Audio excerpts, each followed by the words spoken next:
Okay, welcome to session number 5 of veterinary pharmacology. And in this session number 5, we are going to discuss two diseases, the pharmacotherapy of botulism and also pharmacotherapy of calf diphtheria. And both of the two diseases, we will be discussing them in cattle. So these two diseases, how they affect the cattle and the pharmacotherapy of the diseases in cattle. So let us begin with botulism. By definition, botulism is the rapidly fatal motor paralysis that is caused by ingestion of preformed toxins of Clostridium botulinum from decaying carcasses of vegetable materials such as decaying grass, hay, grain, or spoiled silage. So, this disease known as botulism, first of all, it is a disease which is characterized by motor paralysis. Motor paralysis, uh, this motor paralysis is fatal. It can cause death to the animal, and also it is rapidly.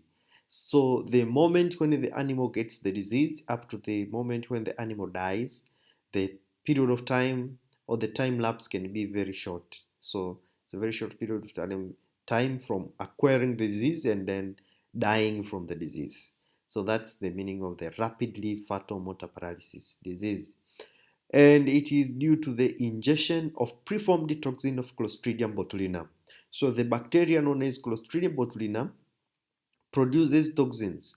And these toxins produced by the Clostridium botulinum, when ingested, the toxins are ingested by the word preformed toxins, meaning that the animal will eat the materials which contain the toxins produced by Clostridium botulinum, but not the Clostridium botulinum gets into the animal and releases toxins. So know the difference of the two.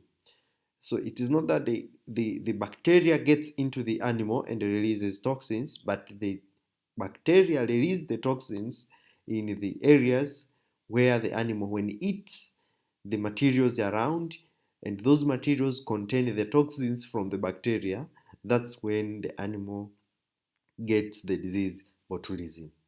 And the areas which are commonly associated with bacteria of Clostridium botulinum are those areas where there is decaying materials, either decaying carcasses or decaying grasses, hay, grain or spoiled silage. So in most cases, Clostridium botulinum, you'll find it in the decaying materials that are decaying. They contain that bacteria in most of the time. So decaying carcasses can be the carcasses of maybe cats, maybe rats, which are dead, can cause the development of Clostridium botulinum, and then the release of the toxins, which when the animal feeds, gets the botulism. So tunachoongelea hapa kwenye botulism ni kwamba ni motor paralysis disease, ni ugonjwa ambao unasababisha paralysis, kulemaa, kulemaa, labda nikasa kusema ni kulemaa. So motor paralysis, kulemaa, ambako hiyo motor paralysis inaweza kupelekea kifo, fatal. So the disease is fatal, can cause death, na hii inaweza kutokea haraka sana toka mnyama anapopata ugonjwa mpaka anapokufa kutokana na ugonjwa. Muda hapo unaweza kuwa ni mfupi sana, na huu ugonjwa unatokana na mnyama kula sumu ambazo zimetokana na bakteria wanaitwa Clostridium botulinum. Hawa Clostridium botulinum wana release hiyo sumu ambayo inaitwa botulinum toxin. Hiyo sumu mnyama huyo akiila inamletea ugonjwa wa botulism. Na mnyama huyo anapata wapi hawa bakteria? Hawa bakteria wanapenda sana kukaa kwenye vitu vilivyooza. Kwa miili ya wanyama iliyooza, carcasses, dead bodies. Carcass is a dead body. Kwa carcasses ni miili ya wanyama ile iliyooza, wamekufa alafu ikaoza. Kwa hiyo kwenye ile miili iliyooza wanapatikana hao bakteria. Kwa kama hawa mnyama amefia sehemu ambako hawa wanyama wanakula, either nyasi au whatever, na mnyama kafia hapo akaoza, kwa hiyo kule kuoza kwa mnyama kunaweza kupelekea hao bakteria, then akila chakula ambacho kina hawa hiyo dead bodies, then anaweza kapata Clostridium botulinum. Lakini pia kwenye vegetables ambazo zinaoza, mimea ambayo inaoza, na mimea hii inaweza kuwa ni vyakula vya wanyama, nyasi, hay au nyasi zilizokaushwa, grain, au spoiled silage, nyasi ambazo zimewekwa hazijakaushwa lakini ndo wanyama wanakula. Kwa hivyo vyakula vyote ambavyo wanyama wanakula vikiwa vinaoza, labda vimerundikana hapo mpaka vinaoza, vimekaa muda mrefu, vikiwa vinaoza, basi bakteria wanakaa hapo. Kwa yule mnyama akila hivyo vyakula, anakula na hao bakteria ambao wamerelease toxins kwenye hayo maeneo, then anapata hizo toxins na anapata ugonjwa wa botulism. Kwa botulism ndo hiyo kwa kuelezea zaidi. So by looking into the signs and symptoms of botulism, there are so many signs and symptoms. By beginning, there is decreased tongue tone that protrudes out, and also problems associated with deglutition and apprehension of food. Also progressive muscular weakness until the animal become recumbent in parturient paresis like posture, and also ataxia and stumbling gait affecting the hind legs. This is very commonly observed. So the signs and symptoms of botulism in cattle, first of all, there is decreased tongue tone that protrudes out. So remember, we said botulism is associated with motor paralysis. So the muscles will be weakened. The muscles will be weakened, and we know that the tongue is a muscle. So tongue, by being a muscle, it will be affected by botulism, and then there will be muscle relaxation and muscle weakness, causing the tongue to be weakened. That is, decrease the tone of the tongue. And by decreasing the tone of the tongue, now the animal cannot hold the tongue inside the mouth, and hence the tongue protrudes out. Kwa hiyo kwa sababu tumesema inasababisha paralysis hii botulism, manake ulimi nao ni muscle, ni msuli. Kwa hiyo kwa sababu ya hiyo botulism, ile tongue inapoteza uwezo wake wa kurelax na kucontract. Kwa inapoteza uwezo wa kurelax na kucontract, kwa unakosa uwezo wa kukaa ndani ya mdomo, kwa uwezo kwa hold ule ulimi ndani, kwa mnyama ule ulimi unamtoka nje. Kwa mnyama huyo ulimi ukiwa umetoka nje, unakuta ulimi unaonekana kama unavyoonekana kwenye hii picha hapa, ulimi umemtoka nje. Hiyo ndo protruding of the tongue. And also problems will be associated with deglutition. Kwa mnyama anapata shida kwenye kumeza chakula. Pia kwa sababu anapata shida kwenye kumeza chakula, chakula kinakaa hapo kwenye koo au kinakaa mdomoni kwa muda mrefu. Kwa anapata hiyo kitu kinaitwa apprehension of food. Chakula kinabaki mdomoni kwa sababu anashindwa kumeza. Kumeza kunahusisha misuli, na misuli imepata paralysis kwa anakuwa anashindwa kumeza. Progressive muscular weakness, kwa misuli inaendelea kupoteza uwezo wake kwa muda unavyozidi kwenda. Kwa kunakuwa na ongezeko la muscle weakness muda unavyozidi kwenda, na mpaka pale mnyama anashindwa kusimama kabisa na anashindwa kutembea, anabaki katika position inayoitwa parturient paresis like posture. Kwa anakuwa kwenye parturient paresis posture, ambayo hiyo posture inaonekana kama inavyoonekana kwenye hii picha. So parturient paresis posture ndo posture kama hii. Mnyama anakuwa amekaa tu hivi muda mrefu, amekaa mkao wa namna hii, alafu anakuwa na kichwa anakilaza pembeni kama hivi unavyoona. Kwa hiyo ndo parturient paresis posture. Kwa hiyo inatokana na muscle weakness, anashindwa kusimama wala anashindwa kutembea, na hata shingo ina lose ile muscle tone. Lakini pia anakuwa anapata ataxia, hata akiamua kutembea anakuwa anashindwa kutembea vizuri. Anakuwa anapata shida, anatembea kwa kupepesuka kama anatembea, kama ataweza kutembea, lakini baadaye anaweza kushindwa kabisa kutembea na kubaki amelala. Na pia inaathiri sana miguu ya nyuma kuliko ya mbele. Kwa hiyo ndo botulism. Dalili zingine ni kama vile paralysis of the muscles of the face, jaw and tongue. Kwa anapata muscle weakness kwenye uso pamoja na taya. Kwa atakuwa anashindwa kula kwa sababu jaw ni taya, anashindwa kula, na ndio maana point nyingine hapa ni unable to eat or drink, kwa sababu ulimi unatumika kunywa maji, anakuwa hawezi kunywa kwa sababu ulimi unakuwa na muscle weakness. Jaw ni kwa ajili ya kula, anashindwa kula kwa sababu jaw imepata muscle weakness. tongue hanging out of the mouth, unable to control withdrawal of the tongue. Kwa mnyama hawezi kucontrol ulimi, kwa ulimi unakuwa unatoka nje. Drooling manake kunakuwa na fluids zinavuja mdomoni, kunakuwa na mate yanamtoka mdomoni. Paralysis of the eyelids and the drooping eyelids, animal otherwise alert. Kwa paralysis of the eyelids, kope hizi sehemu za macho zenye kope nazo zinapata paralysis kwa sababu kuna muscles hapo, kwa kunakuwa na fluid inatoka mpaka kwenye macho.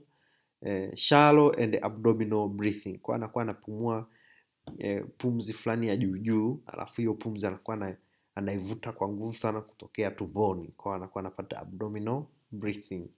Sudden death with high fatality rate in unvaccinated cattle population. Kwa wale wanyama ambao hawajapewa vaccine ya botulism au wanyama ambao hawana vaccine ya botulism, kiwango cha kufa kutokana na botulism inakuwa kubwa sana, na wanaweza kupata kifo cha ghafla. So there is high fatality rate in animals which are not vaccinated. Kwa hiyo wanyama wanakuwa namna hiyo, wanashindwa hata kusimama wala kutembea, ndo hiyo tunayoiona hapa kwenye botulism. Baadaye wanyama wanakufa. So how can we treat this disease? How can we treat it? The pharmacological treatment of botulism, actually the animal, if is already affected and it has already started to show signs, there is very little that can be done in order to treat the animal which is already suffering from botulism. Kwa ni kidogo sana unaweza kadiri na huyu mnyama ambaye ameshapata tayari ugonjwa huu na ameshakuwa ameugua. Kwa it's just a 50/50 chance kwamba anaweza kusurvive, lakini in most cases anaweza survive. Lakini kama atasurvive ni bahati. Kwa dawa zinafanya kidogo sana kuliko kama ambavyo tunaweza kufikiria. Kwa prevention is better than cure in particularly botulism. So in botulism, prevention is better than cure. So when the animal is diseased, there is very little that you can do in order to treat the animal.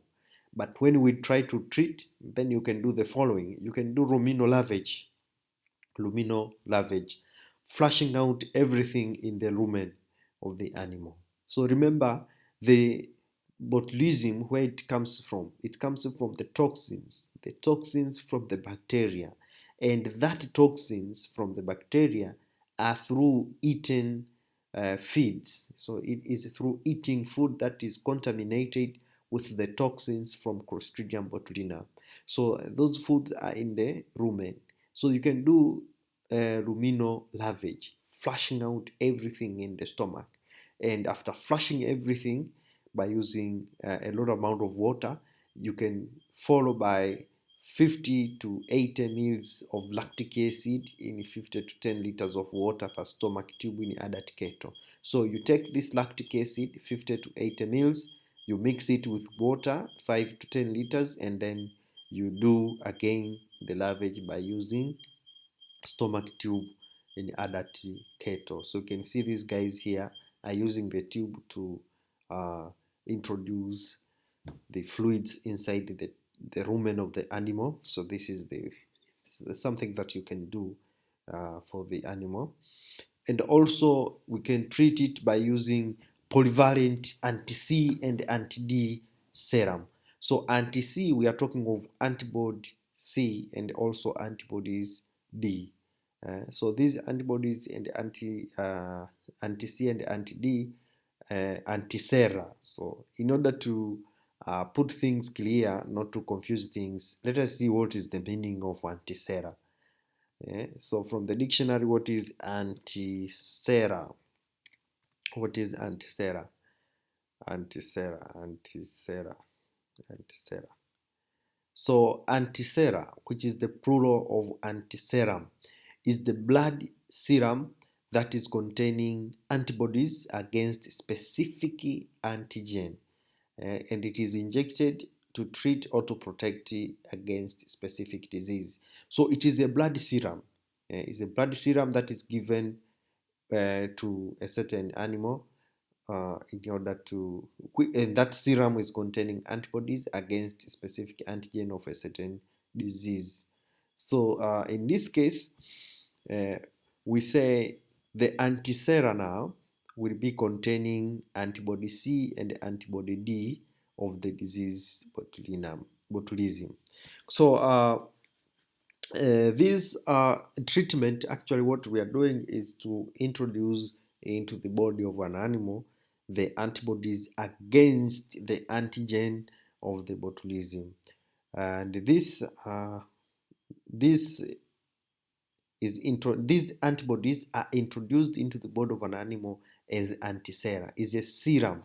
Serum, I think everyone knows what is serum. So it is the serum which is inside is introduced with the antibodies of the particular causative agent of the disease. So this can be used for treatment of botulism. The treatment that we discussed, the use of the antisera containing the antibody C and antibody D, the contraindication is that it can cause hypersensitivity reaction or allergic reaction, and also the common side effect is local lesion at the site of injection. So the antisera is given through injection, and by giving it through injection, it can cause local lesion. Lesion at the site of injection. I think you all know the side effect of injection. So it can cause local lesion at the site of injection. Prevention and control of botulism. You can correct botulism by just giving dietary supplements. So correct dietary deficiencies. Animals with dietary deficiencies are subjected to botulism. Or if the animals are poorly given good diet, they can be susceptible to botulism. And also give vaccination. Botulism vaccination is very important. As we said, animals that are not vaccinated are highly susceptible to the disease. Proper disposal of carcasses. If the animals are dead, make sure that you collect the dead bodies of animals and then you dispose. Remember, the carcasses, when they undergo decaying, they can be the source of infection of botulism. So you discard the carcasses properly.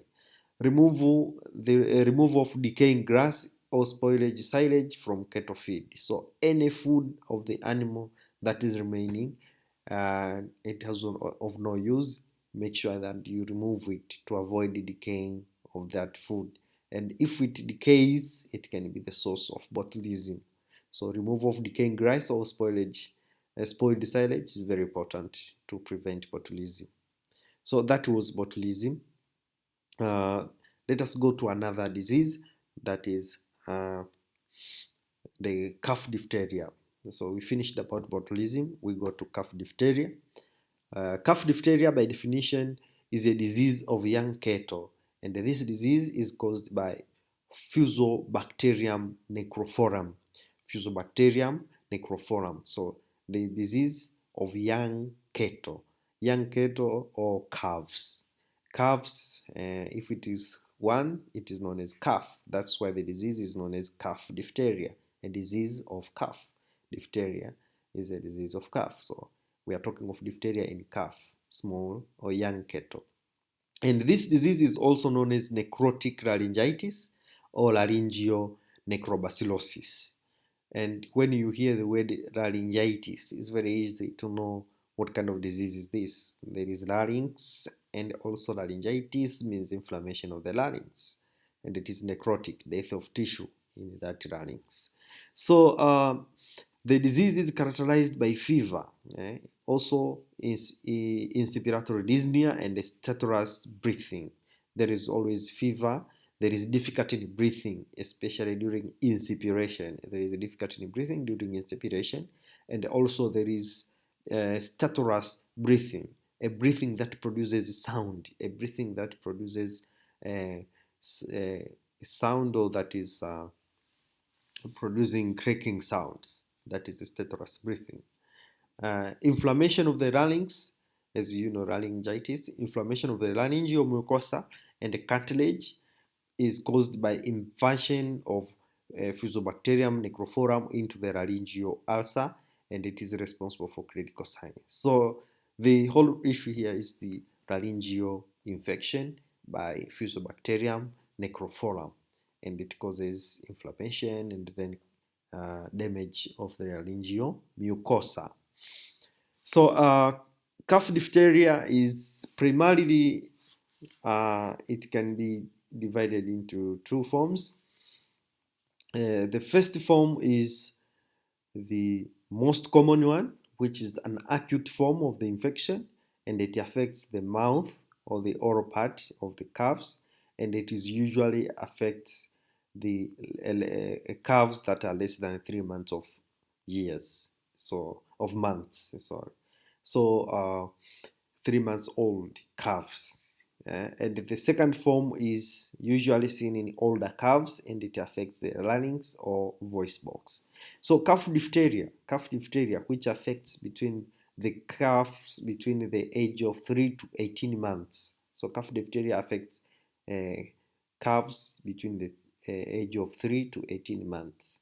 Then we say those calves which are of 3 months old or sometime less, the disease is commonly affecting oral part or mouth part, and it is an infection of the oral part of the calf. But if the calf is 3 months, is older than 3 months years, months is older than 3 months, then the form of the calf diphtheria affects the larynx or the voice box. So the effect to the older calves is affecting the larynx or the voice box. So the two forms are different, affecting the oral part and also affecting the larynx or the voice box, and affects the mouth in calves less than 3 months old, and also affect the larynx in calves older than 3 months old. So the signs and symptoms include pyrexia or fever, anorexia, depression, excessive salivation, respiratory distress, and upon examination of the mouth, there is foul smelling, ulceration, and swelling of the cheek. So the cheek of the animal will be swollen, and also there is foul smelling ulceration in the mouth. Kwa hiyo wanyama hawa wanakuwa na dalili kama hizi, kwa wana calf diphtheria, wanakuwa na homa, wanakuwa na kosa hamu ya kula, wanakuwa na depression, wanakuwa na msongo wa mawazo, maana yake excessive salivation, mate mengi yanawatoka, respiratory distress, anapata shida kwenye kupumua, lakini ukimwangalia kwenye mdomo wake anakuwa na ulcers, anakuwa na vidonda ndani ya mdomo, na hivyo vidonda ndani ya mdomo vinaambatana na harufu mbaya inayotoka mdomoni, lakini pia wanakuwa na uvimbe kwenye sehemu ya taya au kwenye sehemu ya mashavu. Kwenye sehemu ya mashavu kunakuwa na uvimbe, swelling. So if the disease is not treated, then it can become severe and hence causing pneumonia, and the animal can die within 2 to 7 days from toxemia. And also it can cause upper airway obstruction, and in a long run it can cause aspiration pneumonia and then permanent distortion of the larynx. Kwa ugonjwa usipotibiwa, wanyama wanapata pneumonia, necrotizing pneumonia, maana yake mapafu yanakuwa tissues za mapafu zinakufa kabisa, kwa anapata pneumonia ambayo mapafu yanakuwa na tissue ambazo ziko dead, alafu mnyama anaweza kafa ndani ya siku 2 hadi 7 kutoka siku aliyopata hiyo toxemia. Lakini pia kama hajatibiwa mapema mnyama, njia za hewa zinaweza kuziba kabisa, akashindwa kupumua kabisa.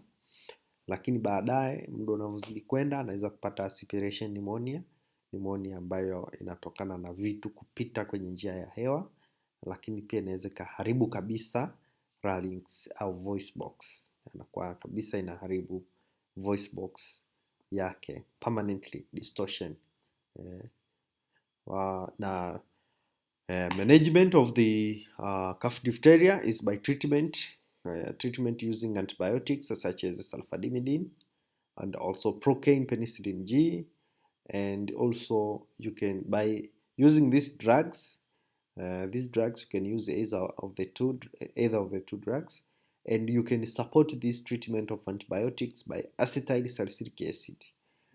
Acetyl salicylic acid, also known as aspirin, in order to decrease the degree of laryngeal inflammation and edema. So the drug can help in decreasing the inflammation of the larynx and also edema of the larynx.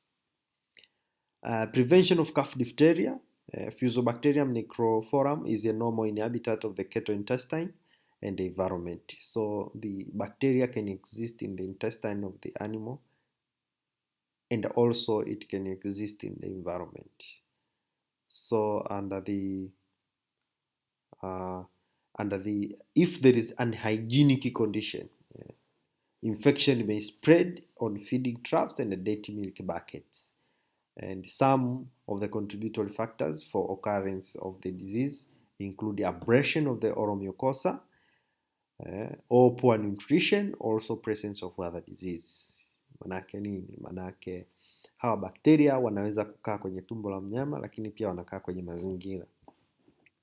Kwa kama wanakaa kwenye tumbo la mnyama, unaelewa kwamba sasa transmission itakuwa ni kupitia feces, kinyesi. Kwa hiyo intestine and environment. Kwa wale bakteria wanakaa kwenye tumbo la mnyama, lakini pia kwenye mazingira. Kwa kama kuna mazingira yoyote ya uchafu, basi wanyama hao wanaweza kupata infection ambayo inaweza ikasambaa kupitia sehemu wanazotumia kula chakula au sehemu wanazotumia kunyweshewa maziwa.